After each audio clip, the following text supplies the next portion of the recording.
Assalamualaikum warahmatullahi wabarakatuh.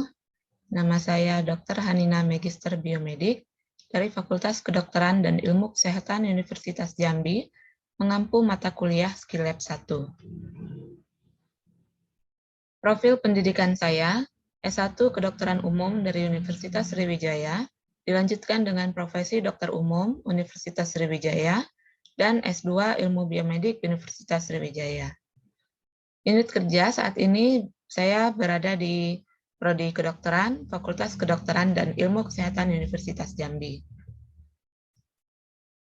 Deskripsi mengenai mata kuliah Skillab 1.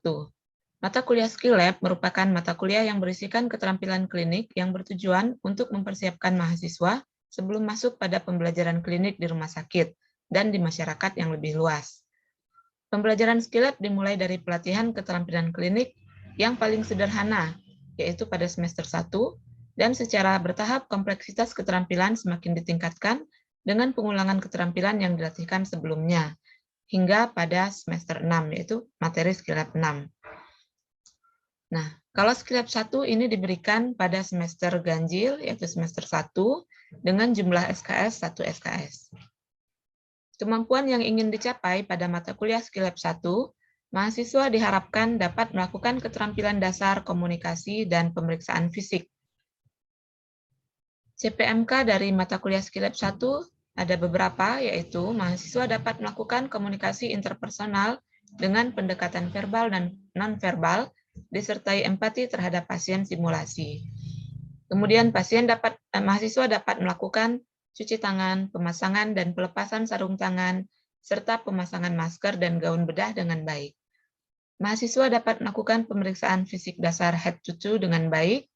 Mahasiswa dapat melakukan pemeriksaan motorik dan sensorik dengan baik. Mahasiswa dapat melakukan pemeriksaan fisik paru dengan baik. Mahasiswa dapat melakukan pemeriksaan fisik jantung dengan baik. Materi pembelajaran, dasar-dasar komunikasi atau komunikasi interpersonal, put patient at ease, penerapan prinsip higienitas tangan, pemasangan sarung tangan, pemasangan masker dan gaun bedah, pemeriksaan head to toe, pemeriksaan motorik dan sensorik, pemeriksaan fisik paru, dan pemeriksaan fisik jantung. Delivery atau strategi pembelajaran mata kuliah Skillab 1. Pembelajaran mata kuliah Skillab 1 dilakukan secara online melalui dua media, yaitu WhatsApp Group dan media Zoom. Yang pertama, metode pembelajaran dilakukan dengan kuliah pengantar, di mana dosen menjelaskan mengenai materi keterampilan klinik yang akan diajarkan. Kemudian, mahasiswa belajar mandiri dan membuat tugas berupa video role play dengan menggunakan pasien simulasi. Kemudian, small group discussion, jadi mahasiswa memberikan opini terhadap video yang sudah di-share oleh masing-masing mahasiswa di WhatsApp group. Kemudian dilakukan konstruktif feedback dari fasilitator dengan menggunakan media Zoom. Interaction atau interaksi dosen dan mahasiswa dalam proses pembelajaran mata kuliah Skillab 1. Dosen berperan sebagai fasilitator yang memberikan pengantar materi, menjelaskan bagaimana keterampilan klinik yang akan dilakukan. Mahasiswa berperan sebagai pembelajar aktif. Jika mahasiswa tidak memahami materi yang akan dilakukan, maka mahasiswa akan bertanya, baik melalui WhatsApp group maupun melalui Zoom. Kemudian mahasiswa membuat tugas berupa video role play, mahasiswa berperan sebagai dokter dan dengan satu orang pasien simulasi yang dapat berasal dari keluarga maupun teman dari mahasiswa itu sendiri. Kemudian mahasiswa juga memberikan opini terhadap tugas yang dibuat oleh temannya. Asesmen atau sistem penilaian. Penilaian dilakukan jika mahasiswa menghadiri mata kuliah Skillab dengan presentasi kehadiran 100%. Jika tidak dapat menghadiri karena alasan yang dapat diterima, maka mahasiswa wajib melampirkan surat keterangan, baik itu dari dokter atau surat yang lainnya yang dapat diterima oleh fakultas. Komponen penilaian ada 3 item. Nilai harian berupa keaktifan diskusi dari mahasiswa sebanyak 10%. Nilai tugas diambil dari video role play yang dibuat oleh mahasiswa sebanyak 20%, dan nilai ujian akhir semester atau OSCE, Objective Structured Clinical Examination, sebanyak 70%. Ujian OSCE dilakukan secara online melalui media Zoom dan WhatsApp video call. Jadi mahasiswa melakukan keterampilan pemeriksaan fisik yang dilakukan dengan melalui media tersebut. Demikian delivery, interaction, dan assessment dari mata kuliah Skillab 1. Selanjutnya kita akan mendengarkan mata kuliah Skillab 1 yang saya berikan pada satu pertemuan, yaitu pemeriksaan fisik head to toe. Terima kasih. Assalamualaikum warahmatullahi wabarakatuh. Baik, Assalamualaikum warahmatullahi wabarakatuh. Selamat sore adik-adik kelompok 9 angkatan 2021 ya. Pada hari ini kita akan membahas skill lab, yaitu keterampilan klinis mengenai pemeriksaan head to toe. Pemeriksaan dari kepala sampai ke kaki. Ya. Di sini saya akan menjelaskan dulu mengenai keterampilan klinis yang akan adik-adik lakukan ya. Jadi setelah kita mendapatkan penjelasan, adik-adik kemarin sudah membuat video. Nah, kita akan membahas bagaimana video yang adik-adik buat, feedback mengenai apa-apa yang perlu ditambahkan atau dilengkapi dari video yang sudah adik-adik buat kemarin. Oke, kita lanjut ke slide berikutnya. Pemeriksaan head to toe ya. Pemeriksaan head to toe itu ke kaki kali ya. Ya, dari kepala aja, mata, ada pupil, pokoknya itu sangat banyak. Oke. Kalau misalnya adik-adik dikasih semua di blok 1.1 ini ya rasanya belum mampu ya. Nanti seiring berjalannya blok nanti akan dilengkapi semua pemeriksaan head to toe.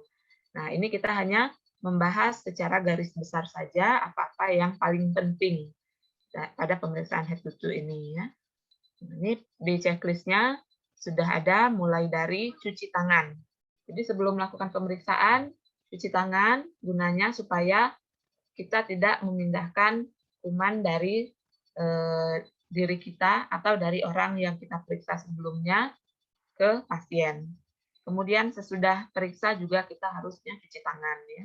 Jadi supaya kuman yang ada pada pasien yang kita periksa itu juga hilang ya. Kemudian izin untuk melakukan pemeriksaan, kita meminta pasien untuk membuka pakaian bagian atas dan mempersilakan pasien berbaring di tempat tidur. Nah, posisi itu harus di sebelah kanan dari tempat tidur pasien. Ya. Jadi kalau di sebelah kiri itu pemeriksaannya akan lebih sulit ya. Pokoknya inti dari pemeriksaan dokter itu pada kasus apapun berdirinya harus selalu di sebelah kanan. Lanjutkan. Nah, pemeriksaannya sendiri ada 4 macam, mulai dari inspeksi, palpasi, perkusi, dan auskultasi. Inspeksi itu hanya melihat, ya, melihat. Jadi kita tidak boleh memegang atau meraba bagian tubuh pasien yang kita inspeksi, kecuali kalau kita mau melihat kelopak mata bagian bawah atau sklera, periksa kesadaran pasien, apakah komposmen apatis atau koma. Penampilan kesehatannya sakit ringan, sakit sedang, apakah pucat atau kebiruan atau ikterik. Ikterik itu kuning ya. Kemudian inspeksi mata, apakah ada ikterik, dilihat dari skleranya. Jadi pastinya suruh lihat ke bawah, kelopak mata atasnya diangkat ke atas. Kemudian apakah ada pucat, matanya suruh lihat ke atas, lihat di kelopak mata bagian bawah. Kemudian hidung. Hidung itu kita bisa lihat ada sekret atau tidak, cairan yang keluar dari hidung, atau pernapasan cuping hidung. Jadi kalau hidungnya kembang kempis, itu artinya biasanya pasiennya sesak nafas. Ya. Kemudian inspeksi mulut. Apakah mulutnya pucat atau tidak? Inspeksi leher, ada tumornya, pembengkakan, biasanya terlihat pembengkakan gitu ya kalau ada tumor. Kemudian melihat vena jugularis. Vena jugularis itu posisinya di sebelah kanan ya. Kita lihat terlihat vena jugularis, peningkatan tekanan. Dari itu ada macam-macam ya, rectus carinatum ya, macam-macam. Itu kita lihat bentuknya seperti apa atau bentuknya normal. Kemudian gerakannya apakah dadanya ada yang tertinggal atau simetris. Kemudian abdomen, apakah distensi? Distensi artinya dia mengembang, ya.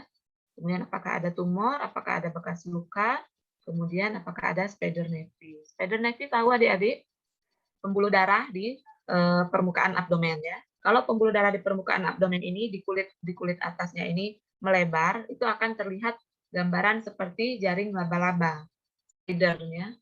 Nah, jadi dia akan tapi merah, ya, akan terlihat seperti jaring laba-laba, itu yang disebut dengan spider nevi. Kemudian ekstremitas, kita lihat apakah warnanya biru atau pucat atau ada edema. Nah, edema juga boleh kita lakukan sentuhan. Jadi menekan, misalnya ini punggung kaki, ya. Kalau kita mau lihat ada edema, biasanya kita tekan. Kalau dia tidak balik lagi langsung atau melesek gitu, ya, kulitnya, itu artinya ada edema. Biasanya di punggung dari telapak kakinya itu, ya. Oke, lanjut lagi. Palpasi. Kita meraba pembesaran kelenjar getah bening di daerah leher. Jadi kemarin itu ada yang bagus itu caranya, siapa ya? Nimas Naila kalau nggak salah. Cara meraba ininya, KGB lehernya itu bagus. Jadi dari sini diraba ke belakang, ke bawah, ya, sampai ke permukaan bahunya, ya, di atas bahu. Kalau ada yang benjolan kecil-kecil gitu, itu berarti ada pembesaran KGB. Kalau dipalpasi baru kita boleh raba, ya. Kalau diinspeksi tadi tidak boleh. Kemudian meraba denyalis juga, ya, lihat. Ini jempol, kita gunakan 3 jari. Atau meraba denyut arteri. Nah, ini akan terasa jelas. Pasiennya tangannya tidak perlu diangkat, jadi biarkan dia tangannya di atas tempat tidur, ya. Jadi dia lebih rileks, gitu, ya. Kemudian meraba dinding toraks itu juga tidak perlu ditekan, hanya letakkan telapak tangan di atas dinding dada, suruh pasiennya bernapas. Tarik nafas, lepaskan. Nah, kita rasakan apakah simetris atau tidak kiri dan kanan. Lanjut lagi. Perkusi. Perkusi artinya mengetuk, ya. Kalau kita tidak kidal, artinya tangan kiri yang menjadi bantalan, tangan kanan yang mengetuk, ya. Bantalannya itu jari tengah diletakkan di sela iga. Sela iga, bukan di tulang iganya, ya. Kemudian diayun.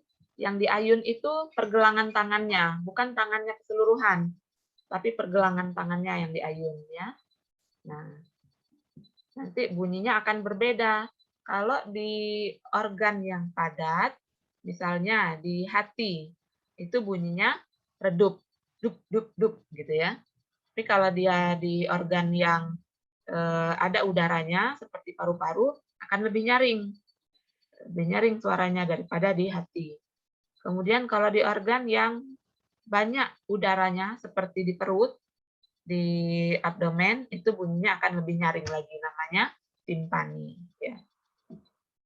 Nah, dalam hal ini adik-adik melakukan perkusi itu di 2 tempat. Jadi di sela iga kiri kanan secara zigzag, ya. Kiri dulu baru kanan, kiri kanan tengah, kiri kanan bawah. Kemudian baru kita melakukan perkusi pada abdomen, ya. Selanjutnya auskultasi, ya. Video yang dibuat oleh adik-adik itu uraan auskultasi pada katup. Nah, auskultasi paru, ya. Jadi di kiri kanan boleh atas. Nah, kemudian kita mendengarkan suara katup jantung. Yang terakhir saya nilai itu sudah mencakup pemeriksaan di katup jantung. Hairunisa, ya. Hairunisa itu sudah melihat mendengarkan katup jantungnya, ya. Yang trikuspid posisinya di sebelah mana, Hairunisa?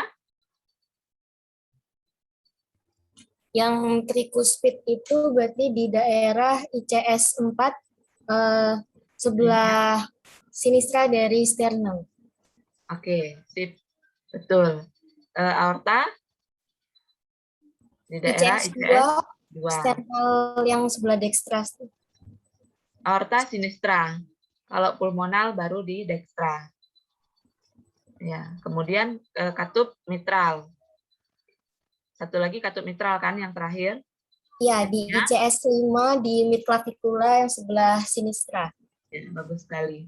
Jadi itu lineanya adik-adik harus tahu. Itu kan kita hitung aja IG-nya dari atas ya. Linea itu ya kita kalau mid sternal artinya di tengah-tengah tulang sternum ini. Di tengah tulang tengah badan kita ya. Kalau linea parasternal artinya di samping dari tulang sternum. Parasternal sinistra berarti samping kiri, parasternal dextra berarti samping kanan ya.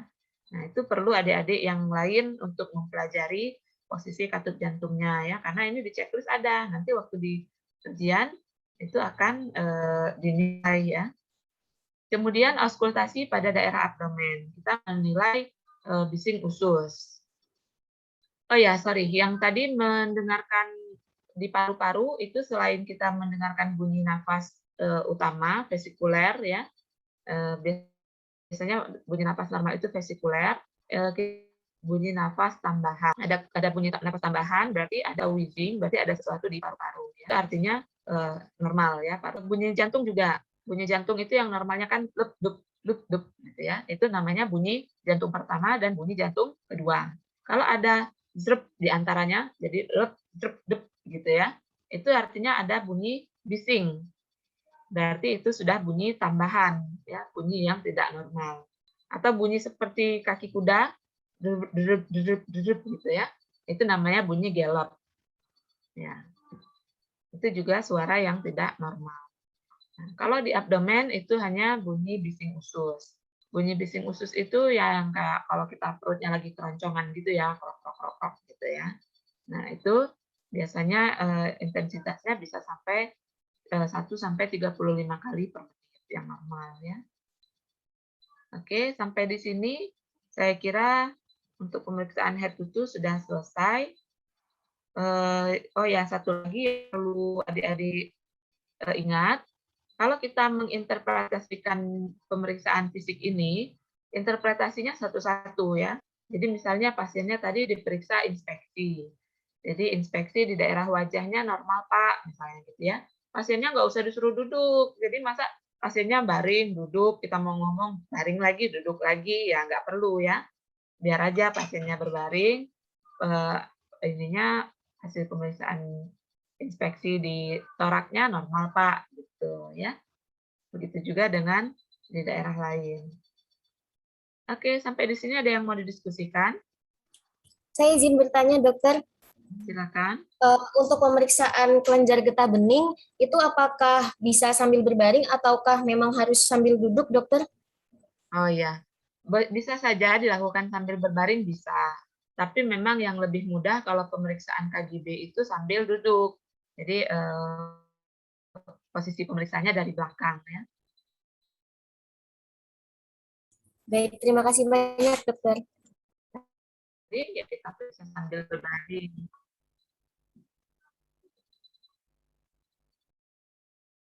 Nah, mengenai komentar saya yang di grup, apakah ada adik-adik yang masih kurang jelas dengan apa yang saya maksud?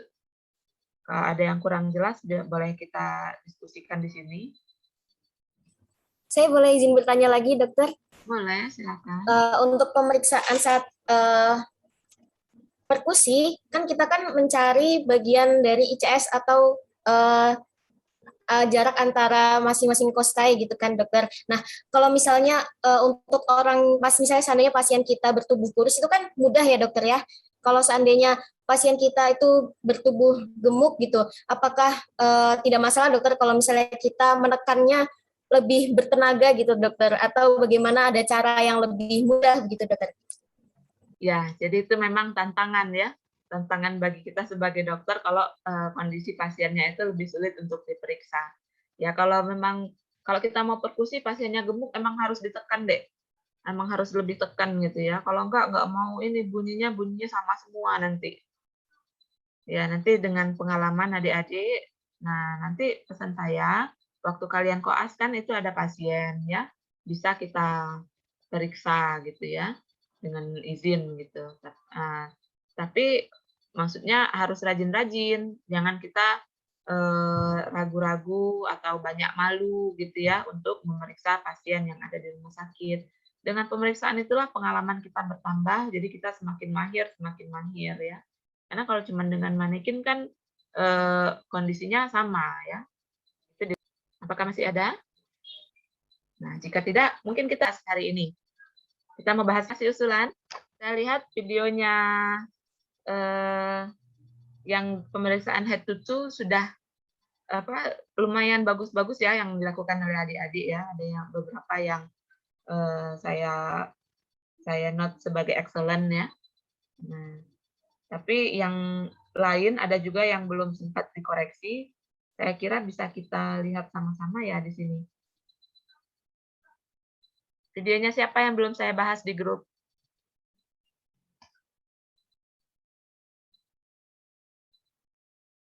Ayo ngaku siapa yang belum?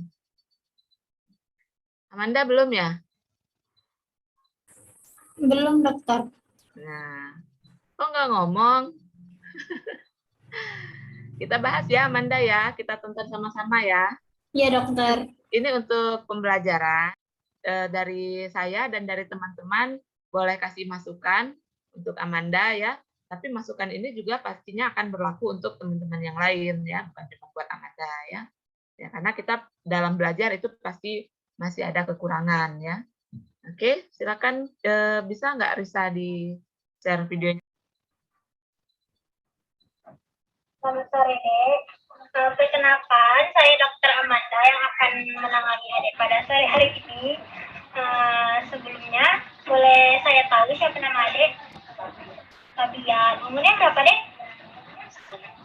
10 tahun. Alamatnya di mana?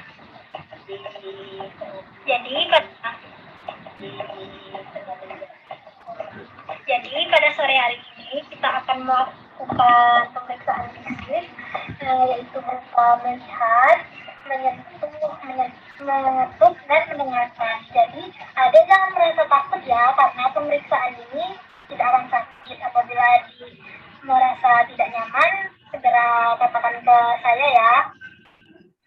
Iya, Dek. Jadi yang saya lihat kondisi kesehatan adik itu terlihat normal, tapi warna kulitnya agak terlihat pucat ya, Dek. Jadi adik di sini saya kondisi mau ngecek untuk palpebral superior dan inferiornya ya. Ini normal. Boleh agak di sini tidak ada cairan di hidung ya, Dek. Di sini bibir adik terlihat pucat ya. Tidak ada juga pembengkakan di leher. Boleh buka itunya bajunya sedikit. Oke. Di sini tidak ada kelainan di torak dan pembengkakan di rongga dada ya, Dek. Ini juga tidak ada pembengkakan di abdomen dan tidak ada pembiruan di tangan dan kaki ya, Dek. Saya cek tidak ada pembesaran kelenjar abdomen. Saya cek denyut nadinya ya, Dek. Di sini denyut nadinya juga normal. Permisi ya, saya buka bajunya. Coba Adik bernapas dulu.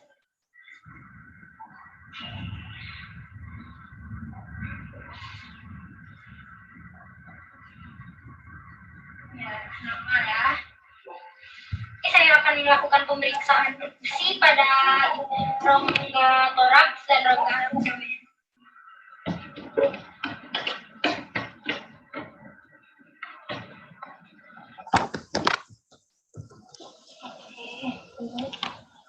Oke, di sini saya akan melakukan operasi daerah toraks dan abdomen ya, Dek.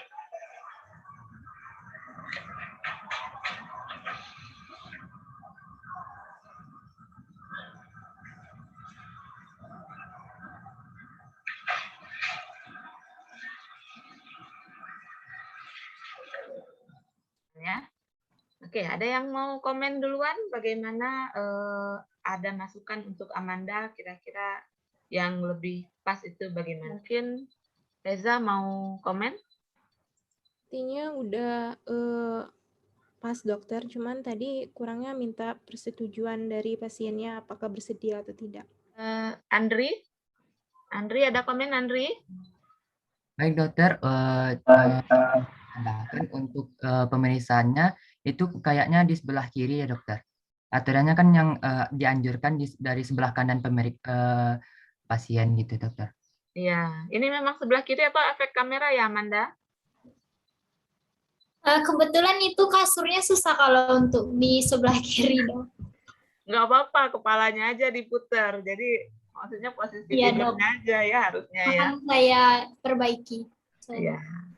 Oke, jadi nanti ke depannya kelompok ini akan selalu ingat ya, pemeriksaannya harus dari sebelah kanan. Ada lagi Andri? Mungkin itu aja dokter. Terima kasih. Sebenarnya masih cukup banyak yang dapat diperbaiki ya, yang harus ditingkatkan ya. Jadi mulai dari tadi yang pertama cuci tangannya belum ada, ya enggak?